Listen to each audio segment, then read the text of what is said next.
Everybody, and welcome back to Gregtech New Horizons. How's you guys' day been? Good? Let me know down in the comments below. So last episode we got ourselves all of these lovely machines right here, and these are processing all of the resources we're generating from our IC2 crops in the void dimension, and they've been doing pretty well, except for one issue, and that is power. These things kept shutting down because of power issues, and I don't know why that is. I set up this screen down here to actually give us information of our Lapatronic supercapacitor while I happen to be down there looking at it.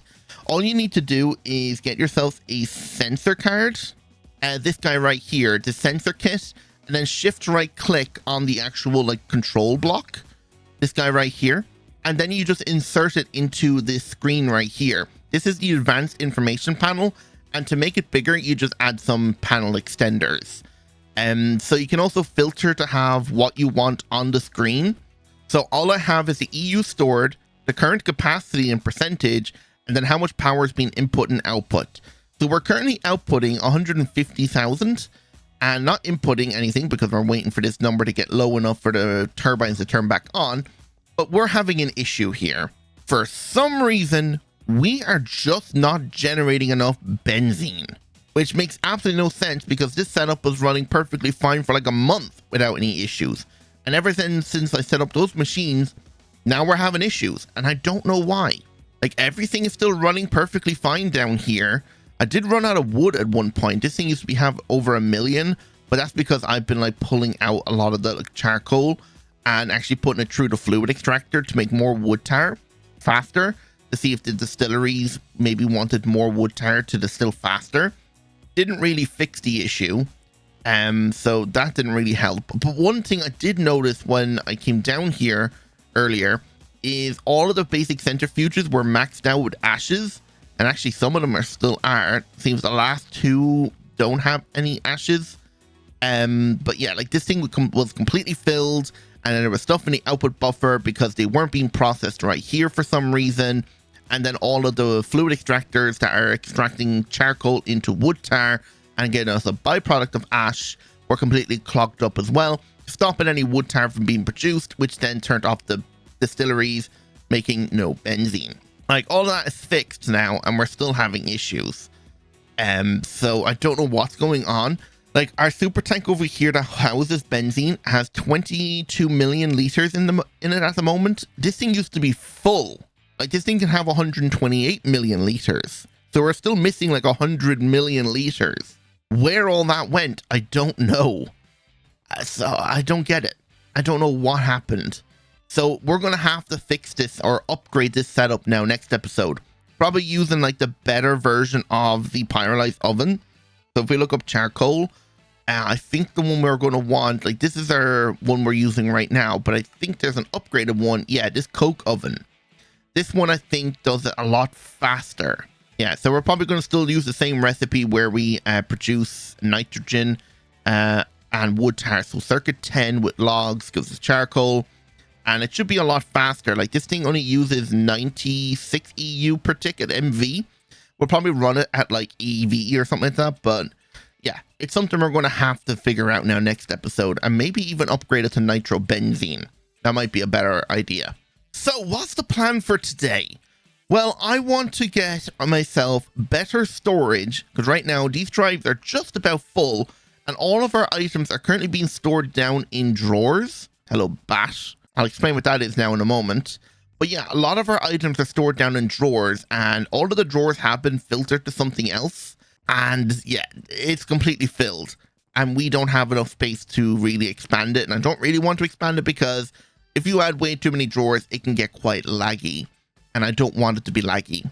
So to help us actually produce everything we need for today, this is for autocrafting. Autocrafting is another thing I want to get set up today. But to help me craft everything we needed, I invested in some brand new machines and some quality of life stuff. One of the things is wireless access to our ME system. So I've made myself here a crafting card, or a wireless crafting terminal, and he allows me to access my ME system anywhere really in the base, provided we have enough range on this guy here it seems 32 wireless boosters is enough to reach from the start of the base all the way down to the Laptronic supercapacitor, which is nice. So with that, I was able to craft these guys. We got ourselves a few new machines here. I can't remember if this guy was set up last episode or not, but he's a chemical reactor, and he's currently doing some chemical reactions needed for making circuit boards and processor chips for making circuits. But then we got here is a cutting factory. I needed to cut down a lot of diamond plates and redstone plates. I still have 16,000 of them.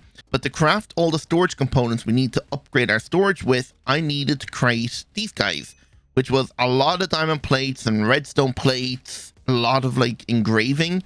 And that's where this guy comes in. This is a laser engraver multi-block, and he does recipes up to LUV. Like one down below will not do some recipes where this guy can. And the cool thing is they don't need to be in a clean room if they're a multi-block. So this guy here can do whatever we need in the laser engraver without having to be in the clean room. So this has helped me a lot. So if we come down here now and have a look at what storage components we have 40 1024K storages. I'm hoping to use these ones for the bulk of items, anything nearly close to 1 million or over in items. For example, like redstone down to like sand. So hopefully we'll be able to use those components. And then the rest of the items are going to be stored in 64K drives. Anything that's maybe over 500K items will be in like a 256K drive. Because I think a 64K drive of one item can only hold about 500,000 items. So anything from 100,000 and below will be in 64K. And then anything from like 150K up will be in 256K storages. So what we need to do first is figure out how many items this guy here can hold. 1024K storage components. Let's take those out. And I think I'm completely out of Certus quartz screws. So if we look up Certus quartz, we can actually take the rods I just made and throw them through the cutting machine. And look how fast this thing runs. 1,000 of them in 5 seconds. Yeah, we'd never get that much done if we were to use the regular cutting machine. So there's all our bolts, and then we just need to throw these bolts through the lathe to make screws. Right, and now we can actually upgrade this thing here. So let's start off with one. One of these guys here can hold a total of 1,048,576 bytes. So we need to figure out how many bytes is one set of items. And 1 byte, according to the Applied Wiki, is 8 items. So 8 items is 1 byte. So if we were to put this guy in here into this ME chest, and then inside, I'm going to have to change this on keybind, so I keep pressing the wrong buttons. But if we put the redstone in here, we can see that one set of items that is 1 byte is 8,193. And just to show that each item is 1 byte, the next set of items going in, which will be 9 items, has increased it to 94. So there's a bit of math we can do to figure this out, and I'll put the calculations on screen. So essentially we have 1,048,576. We want to take away 8,193, and that will give us exactly how many bytes we can use.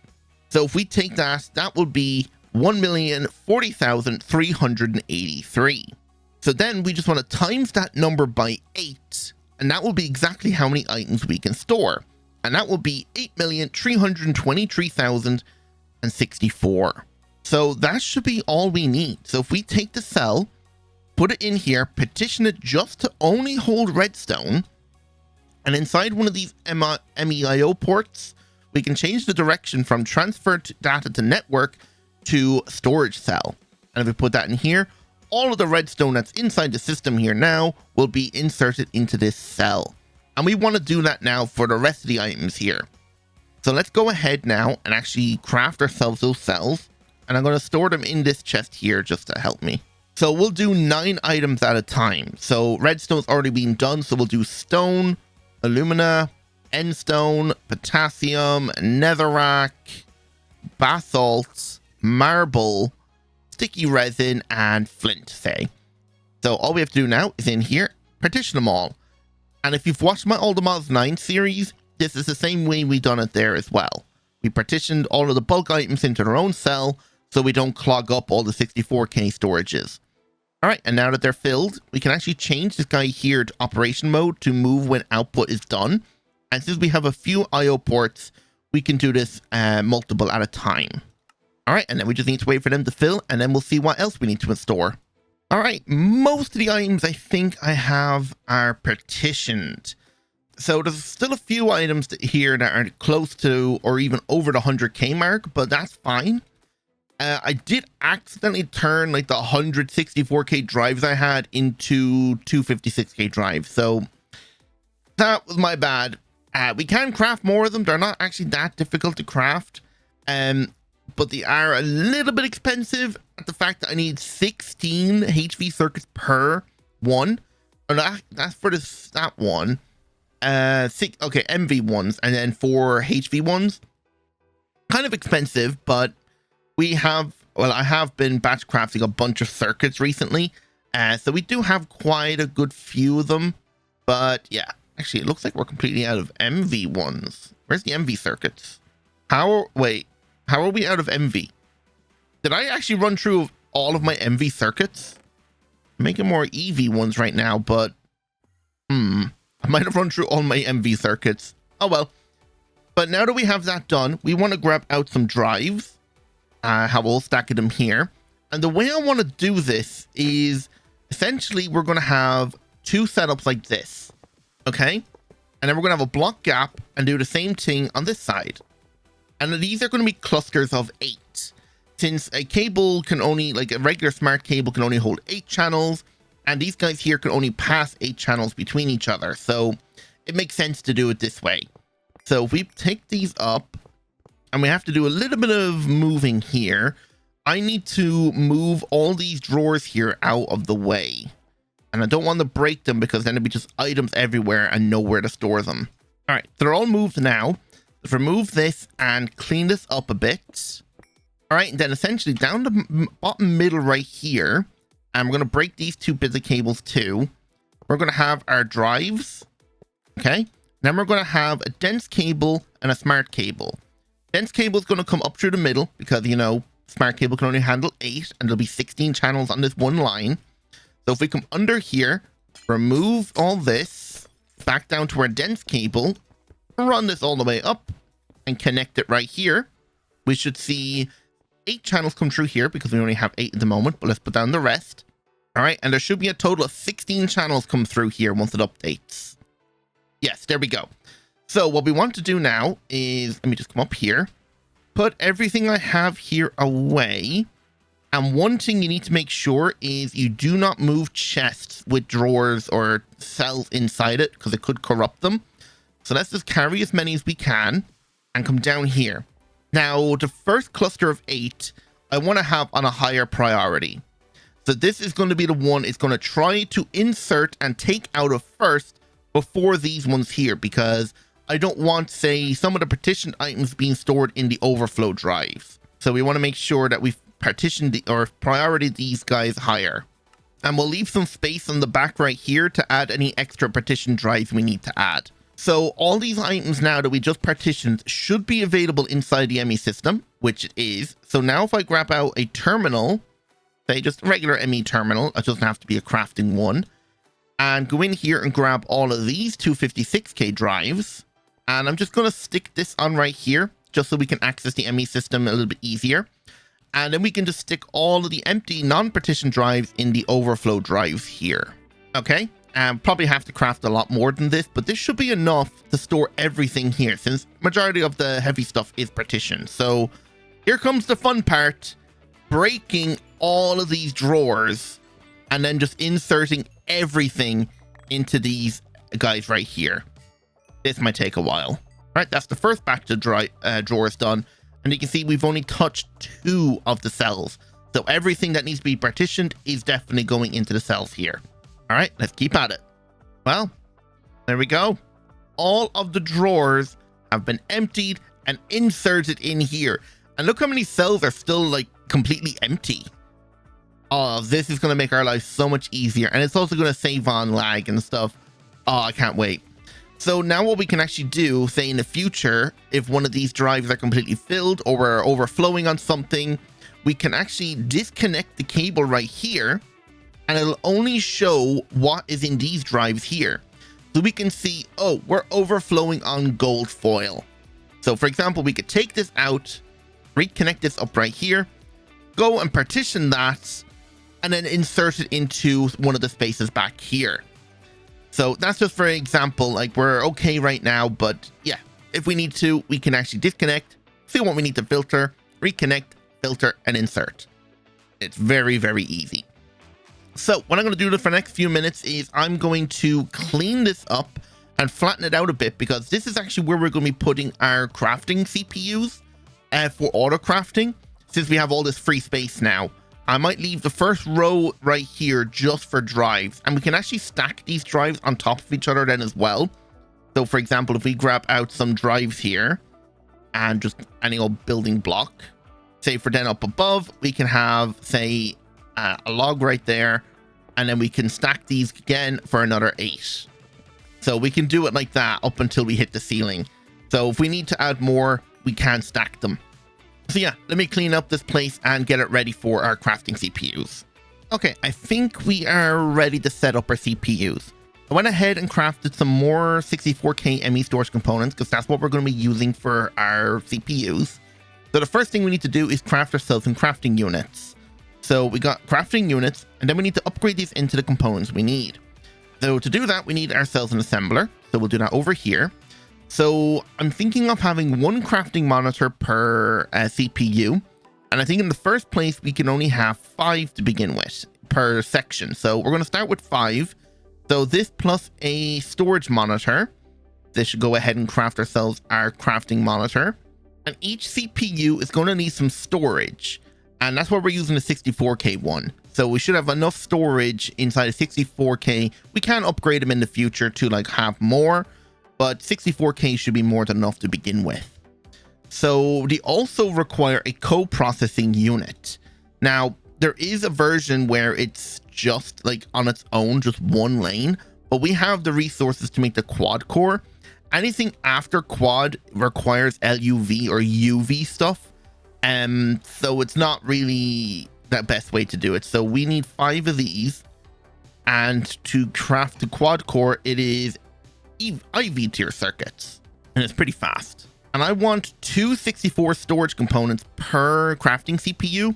So we're going to need 10 of these guys. So off it goes. All right, and this should be everything we need now to craft ourselves our CPU. So if we come down here below, we said we're going to leave this row here for all drives, so we can actually set it up right here. So we want to put it in a zigzag pattern, because if you connect them together like this, it becomes one unit. We want to make sure there are 5 individual units. So then we can put down our crafting monitors, and this will just basically show us what's being crafted in each one of the CPUs. And then on top, we'll add our double 64K, and now you can see they changed texture, so you know it worked. So these guys are more or less ready. So if we just come under here, and we just need to run some cable over, all right, and then we just need to connect the CPUs together. Pretty simple. And then we'll just add in the blocks in between to hide it, and then just run this dense cable down and connect it. All right, and there we go. So now these guys don't do anything on their own. They work together with the molecular assemblers, which we want to get set up right now. So we have right here 2 trees, and the cobblestone is just a placeholder for the interfaces, which are up in this chest right here. And we have here pattern capacity cards, and this essentially just allows us to increase the amount of storage of encoded patterns we can hold. See, right now they only have 9, but if we can install 3 of these, it increases the space up by a lot. Now, I don't know what this button does here. It says double patterns. It doesn't seem to do anything. But essentially, now what we have to do is come in here and replace all the cobblestone with interfaces. Pretty simple. And then in each one of these guys, we want to make sure... Oh, that sent all of those back. We want to make sure that we insert our capacity cards to max out the amount of patterns this thing can hold. All right, all the interfaces are down, and we can see there should be 32 channels. Yep, there is. And now it's just surrounding the ME interfaces with the molecular assemblers. We want to make sure that every face of the interface is touching a molecular assembler and not sharing a molecular assembler. That's why we had to do it in this weird pattern here. I do need some cable anchors, so I don't want this guy connecting right here. So this is the only thing about this flight. I can't hold shift and space at the same time, or I completely just descend. It's annoying. But essentially, we want to surround each face and make sure they're not sharing any molecular assemblers. Now, the cable is connecting to the molecular assemblers, but I don't believe these guys take a channel, so it shouldn't matter if they're touching or not. I think I got them all. Yeah, it looks like I did. Okay, so that is their entire crafting tree set up. And now in the future, we can actually speed these guys up by inserting 5 acceleration card upgrades, but we just don't have the materials to do that right now. So that should be everything connected now. So if we were to come upstairs and have a look in our interface terminal, we should be able to see, once we find it, molecular assembler. There we go. So anything connected to a molecular assembler, and you can see how many pattern slots we have now. Oh yeah, that is a lot. So anything that requires manual crafting, for example, I don't know, logs. So we can say in here, logs, make sure this is on crafting. 1 log, make 2 patterns or 2 things. And then in here, we just find our molecular assemblers. Insert this in here. And if we come downstairs now, and if we request, say, plank, so we want to craft, say, craft me 20,000 planks. And then we can see it's being crafted in here. And I don't know which molecular assembler it's actually using. Why do I have logs on me? Oh, okay. I can see it being crafted in there. And I guess because it thinks it's a dropped item, it's trying to pull the items to me with my magnet, but no. But yeah, you can see they're being crafted in there. And they should be being stored in the system then. And we can actually check on the progress by looking in here. Yeah, it's going to be kind of slow. So let's cancel this now because we don't actually need 20,000 planks. But if we look in here now at plank, we had none. Now we have 670 of them. Now we can autocraft anything we want. And the cool thing is anything that already has an interface as the input, we can just create ourselves a pattern in here and craft it. So the first things I want to do is automate the circuit production. So in here, we currently have all of these drawers. Let's remove them all. Okay. And now the only issue we have is how do we get access to our ME system in here? That's the question we need to figure out. But it isn't that difficult. We can use this thing right here, a wireless connector. So a wireless connector, if we come under here, we just need to connect it to a P2P tunnel, which we need to provide right here. So let me grab out one. So wireless connector is going to go here, attach a P2P tunnel to it, connect it to this cable because this is connected to the subnet. And all we have to do is come over here and find an unused P2P tunnel. Is this one being used? No. So we can change this one to wireless connectors. Okay. And then come back over to that P2P tunnel and connect it. There we go. And now if we use the same P2P tunnel in the future for connecting other wireless connectors together, we can have 32 of them connected to one line. So all we have to do now is grab our wireless setup kit, right click this one as the input, come inside here and say stick this one up here, shift right click to bind it, and you can see it's bound by this blue line. And now we should have access to our ME system in this room. So if we grab out an interface and grab out, say, some cable, we can put the interface on top of this guy here. And we want to remove the conveyor belt. We don't need that anymore. But there's one setting we want to also change is we want to send the items back into the interface to finish the craft. So auto item output out the top, right click with a screwdriver to allow input from output side. And then we just need ourselves our pattern. So for example, what circuit are we low on? Nano processors. So we're low on nano processors. So in here, we can tell it how to make a nano processor. It doesn't matter what fluid, because we don't have fluid crafting set up. In the future, we will. So it's going to take a circuit board, all of these different things here, encode the pattern, come over here, stick the pattern in here, and then just connect it up to this guy here. Okay, and once that comes online, we should see now, if we look up nano processor, since we already have some in the system, middle mouse, it says we can craft me, say, 100 of them. We have all the materials needed. It's only going to cost 3,000 kilobytes of storage. We have 128,000, and start. And yes, all the items got inputted in. Now there's one setting I do want to change in here, and do not push crafting items if the inventory contains items. That's just in case we request something that requires multiple circuits to be crafted in here. We only want one recipe to be done in here at a time. And yeah, there we go. All the items have been pushed out, being sent back. And now if we have a look at our crafting status, it's already crafted 6 out of the 90. Crafted 5 out of the 90. So there. That is amazing now. So it's going to take me a long time to actually get everything set up. But the only issue now is this is going to cost a lot of power to run. So if we were to have a look at our network power usage, I think when I looked at this last, it was like 6,000. Okay, still 6,000. What's our subnet using? Oh, did it not actually consume that much power? If not, that's amazing. And oh yeah, by the way I'm connecting these up is there's a P2P tunnel connecting to the subnetwork. So there's a cable running across the top. You can kind of see the hole is going through. Goes down that way, across, and then down in the center of this room. And then a P2P tunnel is connected on the end. And I added a row of P2P tunnels up here. So I called it an MA3 for molecular assembler, all the way down to 5, because we're going to have 5 in this room. And then we're going to do the same on the opposite side here when we need it. So that's how they're connected. But yeah, this is amazing now that we have autocrafting. Oh, things are going to get interesting now. But I hope you all enjoyed. And if you did, don't forget to like button, subscribe if you're new, and hit the notification bell while you're at it then as well.